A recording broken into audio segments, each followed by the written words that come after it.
രണ്ട് രാജാക്കന്മാർ. അദ്ധ്യായം 1. ഏലിയായും അഹസിയായും. ആഹാബിൻ്റെ മരണത്തിനു ശേഷം മോവാബ് ഇസ്രായേലിനെതിരെ കലാപം ആരംഭിച്ചു. സമര്യായിൽ വച്ച് അഹസിയ മട്ടുപ്പാവിൽ നിന്ന് വീണ് കിടപ്പിലായി. താൻ ഇതിൽ നിന്ന് രക്ഷപ്പെടുമോ ഇല്ലയോ എന്ന് ആരായാൻ എക്രോണിലെ ദേവനായ ബാൽ സെബൂബിൻ്റെ അടുത്തേക്ക് ആളയച്ചു. തിഷ്പ്യനായ ഏലിയായോട് കർത്താവിൻ്റെ ദൂതൻ അരുളി ചെയ്തു, സമരിയ രാജാവിൻ്റെ ദൂതന്മാരെ ചെന്നുകണ്ട് അവരോട് ചോദിക്കുക, ഇസ്രായേലിൽ ദൈവമില്ലാഞ്ഞിട്ടാണോ നിങ്ങൾ എക്രോൺ ദേവനായ ബാൽ സെബൂബിനെ സമീപിക്കുന്നത്? കർത്താവ് അരുളി ചെയ്യുന്നു, രോഗശയ്യയിൽ നിന്ന് നീ എഴുന്നേൽക്കുകയില്ല, നീ മരിക്കും. ഏലിയ പുറപ്പെട്ടു. ദൂതന്മാർ തിരിച്ചെത്തിയപ്പോൾ രാജാവ് ചോദിച്ചു, നിങ്ങൾ എന്താണ് തിരികെ വന്നത്? അവർ മറുപടി പറഞ്ഞു, ഒരാൾ വന്ന് ഞങ്ങളോട് പറഞ്ഞു, നിങ്ങൾ തിരികെ ചെന്ന് നിങ്ങളെ അയച്ച രാജാവിനെ അറിയിക്കുക. കർത്താവ് അരുളി ചെയ്യുന്നു, ഇസ്രായേലിൽ ദൈവമില്ലാഞ്ഞിട്ടാണോ എക്രോൺ ദേവനായ ബാൽ സെബൂബിനെ നീ സമീപിക്കുന്നത്? ഈ രോഗശയ്യയിൽ നിന്ന് നീ എഴുന്നേൽക്കുകയില്ല, നീ മരിക്കും. അവൻ ചോദിച്ചു, നിങ്ങളോട് ഇത് പറഞ്ഞയാൾ എങ്ങനെയിരുന്നു? അവർ പറഞ്ഞു, അവൻ രോമക്കുപ്പായവും തുകൽ കൊണ്ടുള്ള അരപ്പട്ടയും അണിഞ്ഞിരുന്നു. ഉടനെ രാജാവ് പറഞ്ഞു, തിഷ്പ്യനായ ഏലിയ ആണവൻ.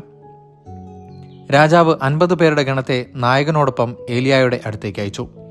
മലം മുകളിലിരുന്ന ഏലിയായോട് നായകൻ പറഞ്ഞു, ദൈവപുരുഷ, ഇറങ്ങിവരാൻ രാജാവ് കൽപ്പിക്കുന്നു. ഏലിയ പ്രതിവചിച്ചു, ഞാൻ ദൈവപുരുഷനാണെങ്കിൽ ആകാശത്തിൽ നിന്ന് അഗ്നിയിറങ്ങി നിന്നെയും നിന്റെ 50 പേരെയും ദഹിപ്പിച്ചു കളയട്ടെ. ആകാശത്തിൽ നിന്ന് അഗ്നിയിറങ്ങി അവരെ ദഹിപ്പിച്ചു. വീണ്ടും 50 പേരെ നായകന്മാരോടൊപ്പം രാജാവ് ഏലിയായുടെ അടുത്തേക്ക് അയച്ചു. നായകൻ ചെന്ന് അവനോട് പറഞ്ഞു, ദൈവപുരുഷ, ഇത് രാജാവിൻ്റെ കൽപ്പനയാണ്, വേഗം ഇറങ്ങി വരിക. ഏലിയ പറഞ്ഞു, ഞാൻ ദൈവപുരുഷനാണെങ്കിൽ ആകാശത്തിൽ നിന്ന് അഗ്നി ഇറങ്ങി നിന്നെയും നിന്റെ 50 പേരെയും ദഹിപ്പിച്ചു കളയട്ടെ. ആകാശത്തിൽ നിന്ന് ദൈവത്തിൻ്റെ അഗ്നി ഇറങ്ങി അവരെ ദഹിപ്പിച്ചു. രാജാവ് മൂന്നാമതും 50 പേരെ നായകനോടുകൂടെ അയച്ചു. നായകൻ ചെന്ന് ഏലിയായുടെ മുമ്പിൽ മുട്ടുകുത്തി അപേക്ഷിച്ചു, ദൈവപുരുഷ, എൻ്റെയും അങ്ങയുടെ ഈ 50 ദാസന്മാരുടെയും ജീവൻ അങ്ങയുടെ ദൃഷ്ടിയിൽ വിലപ്പെട്ടതായിരിക്കട്ടെ. മുൻപ് വന്ന 50 പേരുടെ 2 സംഘങ്ങളെയും അവരുടെ നായകന്മാരെയും ആകാശത്തിൽ നിന്ന് അഗ്നി ഇറങ്ങി ദഹിപ്പിച്ചു. ഇപ്പോൾ എൻ്റെ ജീവൻ അങ്ങയുടെ ദൃഷ്ടിയിൽ വിലപ്പെട്ടതാകട്ടെ. കർത്താവിൻ്റെ ദൂതൻ ഏലിയായോട് പറഞ്ഞു, അവനോടുകൂടെ ഇറങ്ങിച്ചെല്ലുക, അവന് ഭയപ്പെടേണ്ട. ഏലിയ അവനോടുകൂടെ രാജാവിൻ്റെ അടുത്ത് ചെന്നു.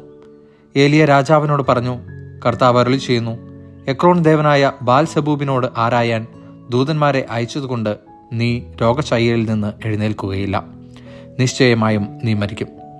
ഇസ്രായേലിൽ ദൈവമില്ലാഞ്ഞിട്ടാണോ നീ ഇത് ചെയ്തത്? ഏലിയ വഴി കർത്താവ് അരുളി ചെയ്തതുപോലെ അവൻ മരിച്ചു. അഹസിയായിക്ക് പുത്രനില്ലാതിരുന്നതിനാൽ സഹോദരൻ യോറാം യൂദാ രാജാവായ യഹോഷാഫാത്തിൻ്റെ പുത്രൻ യഹോറാമിൻ്റെ 2-ാം ഭരണവർഷത്തിൽ രാജാവായി. അഹസിയായുടെ മറ്റു പ്രവർത്തനങ്ങൾ ഇസ്രായേൽ രാജാക്കന്മാരുടെ ദിനവൃത്താന്തത്തിൽ രേഖപ്പെടുത്തിയിട്ടുണ്ടല്ലോ. ദൈവവചനമാണ് നാം കേട്ടത്.